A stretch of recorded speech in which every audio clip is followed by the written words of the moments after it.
तो solution chapter का ये है लेक्चर नंबर 4 और इस लेक्चर में हम पढ़ने वाले हैं क्या, कॉन्सेंट्रेशन टर्म्स। कॉन्सेंट्रेशन टर्म्स की हम शुरुआत करने जा रहे हैं जो कि बहुत ही इंपॉर्टेंट है सॉल्यूशन चैप्टर के लिए। ठीक है, तो सबसे पहले हम समझेंगे कि कॉन्सेंट्रेशन क्या होता है।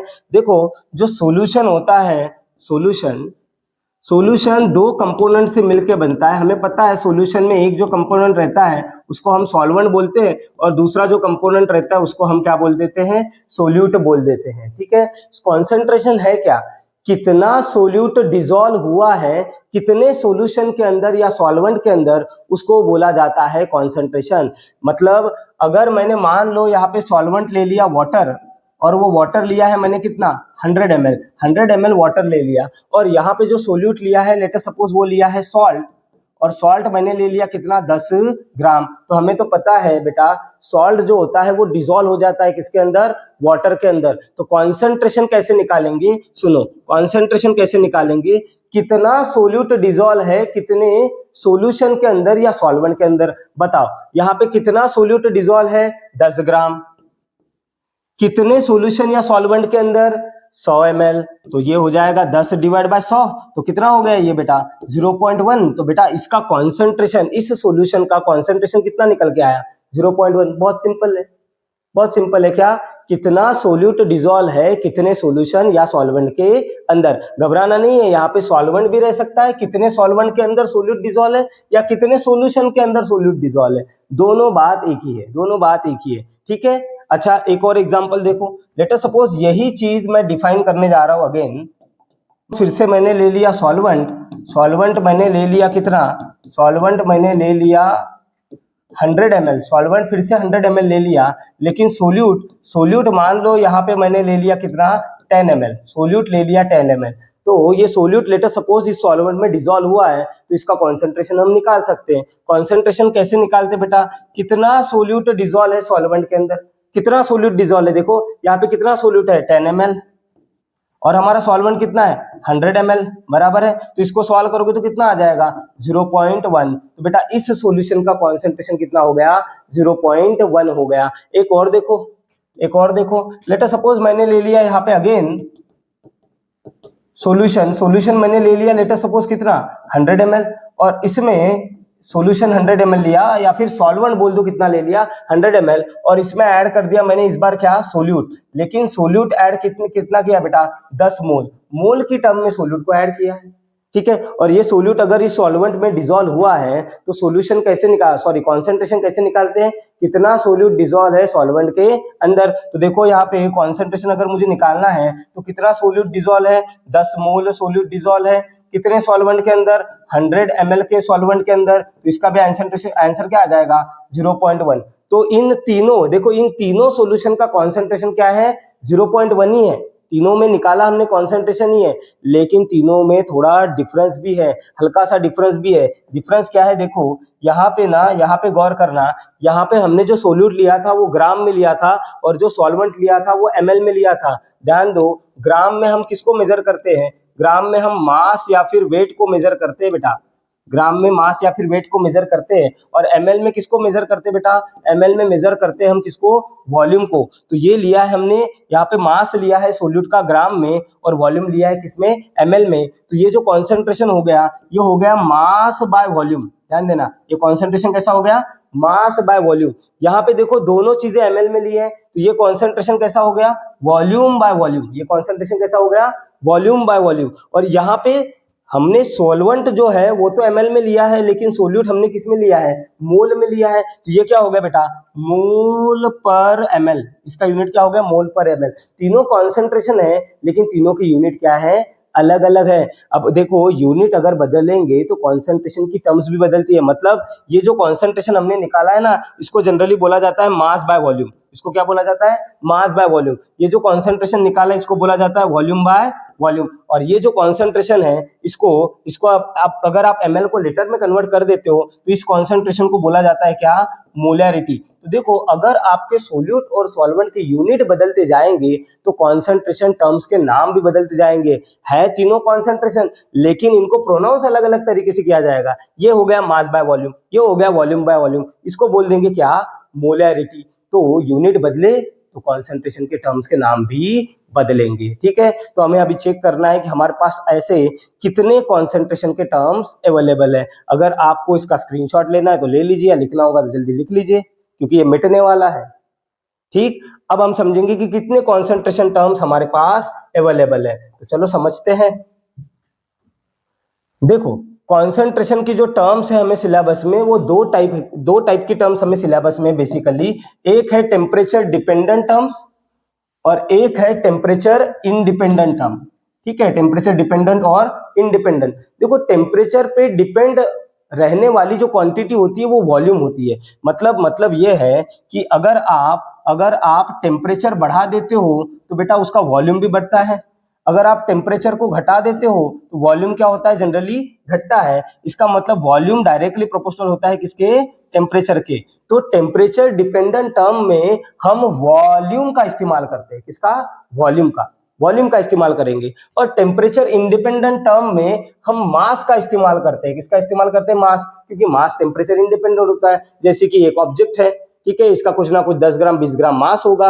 अगर मैं इसका टेम्परेचर बढ़ा दूं तो क्या इसका मास कम ज्यादा होता है, नहीं। तो मास जो होता है वो टेम्परेचर इंडिपेंडेंट होता है, वॉल्यूम टेम्परेचर डिपेंडेंट होता है। तो टेम्परेचर डिपेंडेंट की टोटल 7 टर्म्स हमारे पास है। कितनी, 7। और टेम्परेचर इंडिपेंडेंट की हमारे पास कितनी टर्म है बेटा, 4 टर्म है, जो हमें 1 बाय 1 पढ़नी है। अब सुनो, है तो ये सारी टर्म कॉन्सेंट्रेशन की, और कॉन्सेंट्रेशन होता क्या है, कितना सोल्यूट डिसॉल्व है कितने सॉल्यूशन के अंदर, कितना सोल्यूट डिसॉल्व है कितने सॉल्यूशन के अंदर। तो जब भी कॉन्सेंट्रेशन टर्म के आप फॉर्मूले लिखोगे तो ऊपर हमेशा सोल्यूट आएगा, क्योंकि कितना सोल्यूट डिसॉल्व है कितने क्या सॉल्यूशन के अंदर, और नीचे हमेशा क्या आएगा, सॉल्यूशन आएगा।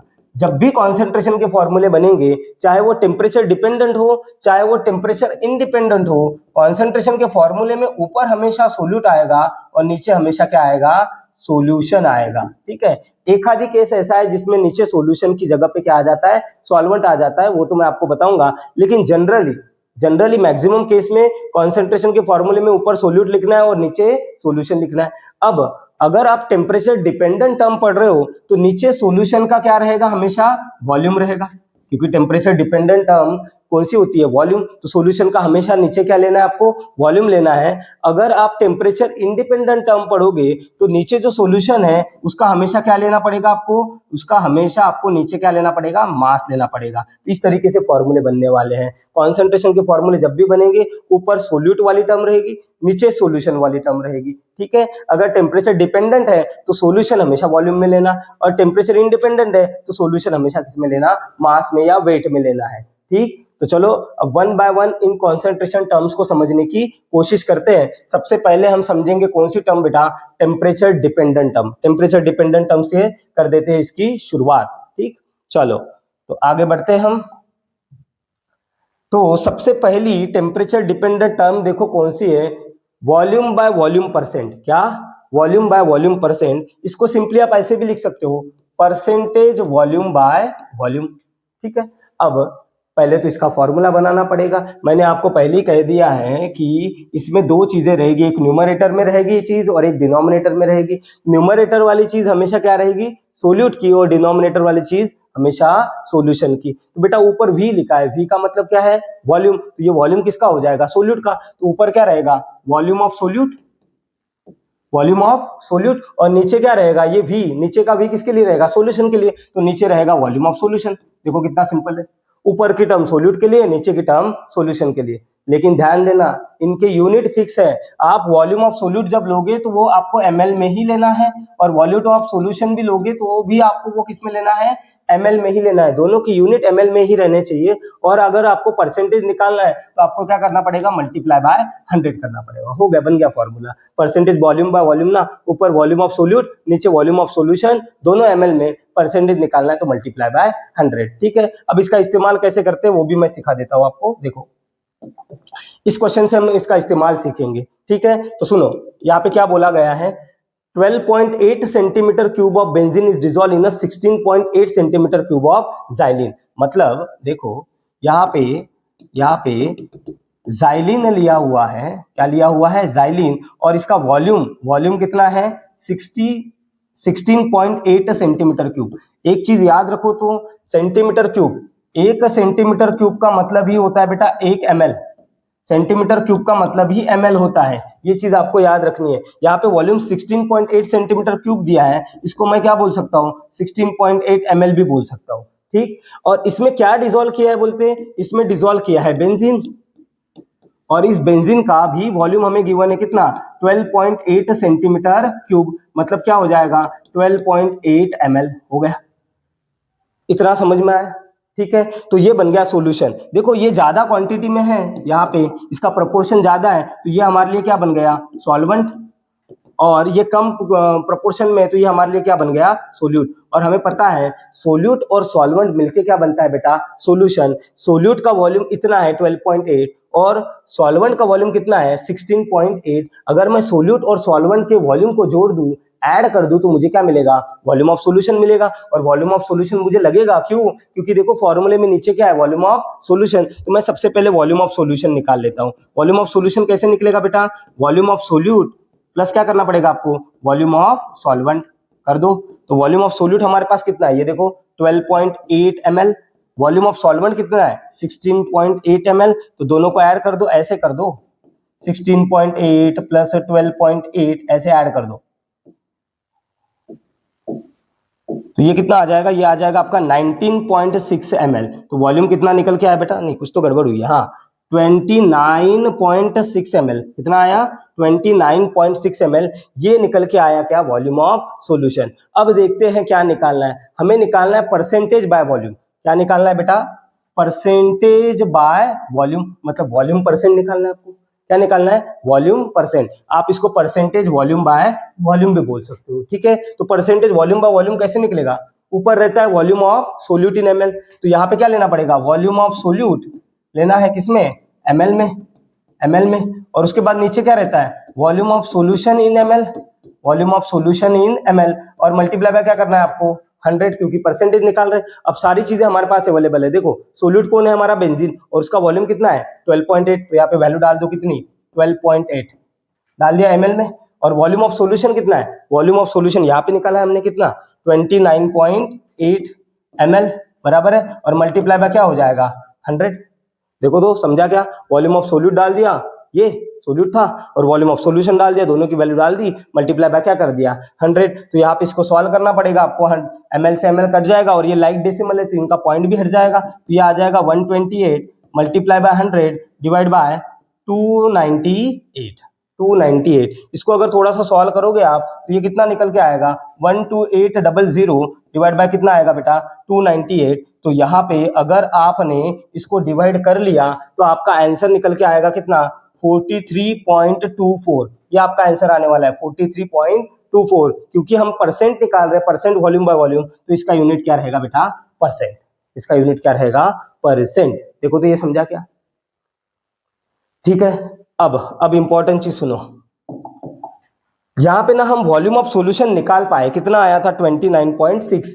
अगर मान low volume of solution given नहीं है, इन केस अगर वॉल्यूम ऑफ सॉल्यूशन गिवन नहीं है, if volume of solution is not given, अगर वॉल्यूम ऑफ सॉल्यूशन आपको गिवन नहीं है तो हम उसको एज्यूम कर सकते हैं। कुछ केसेस में एज्यूम क्या कर सकते हैं हम, वॉल्यूम ऑफ सॉल्यूशन हमको एज्यूम करना पड़ता है कितना 100 ml हम एज्यूम करके चलते हैं, लेकिन ये तब करते हैं बेटा जब हमें वॉल्यूम सॉल्यूशन का गिवन ना हो। अगर गिवन हो या निकाल सकते हो तो निकालना है, अगर गिवन ना हो तो हम volume of solution 100 ml assume भी कर सकते हैं जरूरत पड़ने पे। तो ये हो गई पहली कॉन्सेंट्रेशन की टर्म वॉल्यूम बाय वॉल्यूम या परसेंटेज वॉल्यूम बाय वॉल्यूम, ठीक है। आपको अगर लिखना है या स्क्रीनशॉट लेना है तो जल्दी से ले लीजिए, ले लिया, चलो फिर अब आगे बढ़ते हैं। अब सेकंड टर्म पढ़ेंगे।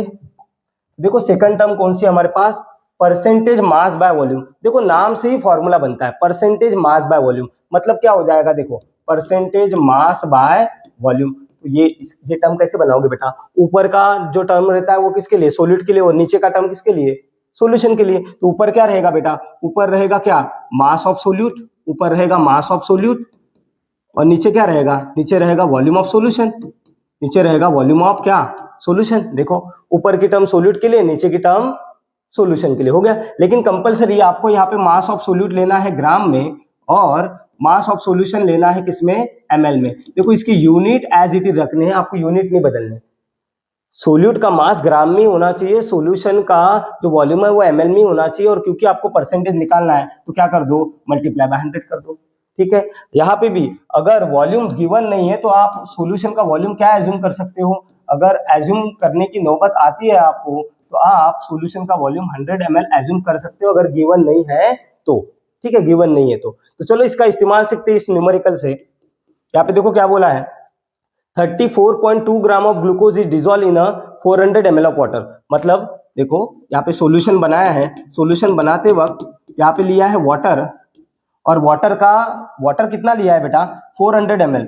अगर वाटर 400 ml लिया है तो ये तो इसका वॉल्यूम हो गया, और वाटर हमारे लिए क्या होता है हमेशा, सॉल्वेंट, तो ये तो सॉल्वेंट हो गया। और इसमें क्या डिजोल्व किया है, देखो क्या डिजोल्व किया है, 34.2 ग्राम ग्लूकोज, मतलब इसके अंदर डाला है क्या, ग्लूकोज। और ग्लूकोज कितना डाला है बोलते हैं, 34.2 ग्राम। तो बेटा ये तो मास हो गया, ये क्या हो गया, मास। और देखो ये वॉल्यूम है, ये मास है, वॉल्यूम और मास, तो इस यहाँ पे निकालने की क्या मतलब, क्या निकालने को बोलेंगे, ये निकालने को बोलेंगे परसेंटेज मास बाय वॉल्यूम, और ये जो हो जाएगा ये हमारा सोल्यूट हो जाएगा। ठीक है, निकालना तो परसेंटेज मास बाय वॉल्यूम, ये देखो यहाँ पे बोला है क्या निकालना है, percentage by mass, percentage by mass, मतलब आपको निकालना क्या है, निकालना आपको परसेंटेज बाय मास है वॉल्यूम के साथ, परसेंटेज मास बाय वॉल्यूम निकालना है। तो कैसे निकालोगे, फॉर्मूला तो बनाना आता है हमें, ऊपर की टर्म किसके लिए रहती है, सोल्यूट के लिए, और नीचे की टर्म किसके लिए रहती है, सॉल्यूशन के लिए, बराबर। ठीक है, लेकिन ये किसमें लेना है आपको, ग्राम में, और ये किसमें लेना है आपको, ml में, और मल्टीप्लाई बाय क्या करना है, 100। अब देखो हमारे पास क्या क्या अवेलेबल है, हमारे पास मास ऑफ सोल्यूट अवेलेबल है कितना, 34.2, हमारे पास मास ऑफ सोल्यूट अवेलेबल है 34.2 ग्राम में, बराबर, divide by volume of solution. तो बेटा वॉल्यूम ऑफ सॉल्यूशन यहाँ पे दिया हुआ है, इन्होंने खुद बोला है, assume ideally solution form is 434.2 ml, मतलब इन दोनों से मिलके जो सॉल्यूशन बन रहा है उसका वॉल्यूम आइडियली कितना होगा बोलते हैं, 434.2 ml, मतलब हमें वॉल्यूम ऑफ सॉल्यूशन भी गिवन है कितना, 434.2 ml, ये वॉल्यूम ऑफ सॉल्यूशन गिवन है। ठीक है, और फिर मल्टीप्लाई बाय क्या कर दो, इसको 100 कर दो, करो सॉल्व, ये तो लाइक डेसिमल है, पॉइंट ऐसे ही हट जाएगा, 342 डिवाइड बाय क्या आ जाएगा, 434.2, और यहाँ पे क्या है, मल्टीप्लाई बाय 100। ठीक है, इसको और थोड़ा सॉल्व करोगे तो आ जाएगा 34200 डिवाइड बाय 4342। ठीक है, अब इन दो नंबर को आप अगर डिवाइड कर देते हो तो आपका क्या निकल आएगा, परसेंटेज मास बाय वॉल्यूम निकल आएगा। अगर आपने इन दोनों को डिवाइड किया तो आपका आंसर आएगा बेटा कितना, 7.87%। ठीक है, तो ये हो गया आपका क्या, परसेंटेज मास बाय वॉल्यूम। तो ये हो गई कॉन्सेंट्रेशन की सेकंड टर्म। ठीक है, समझ में आपको इतना, हाँ। तो ये हो गए दो टर्म कॉन्सेंट्रेशन की, और भी टर्म्स हैं हमारे पास कॉन्सेंट्रेशन की, इसके बाद आता है मोलैरिटी, फिर नॉर्मेलिटी, फिर फॉर्मेलिटी, फिर पीपीएम, और भी टर्म्स आएगी, लेकिन बाकी बची हुई टर्म्स को हम पढ़ेंगे नेक्स्ट लेक्चर में। आज के लेक्चर के लिए इतना काफी है।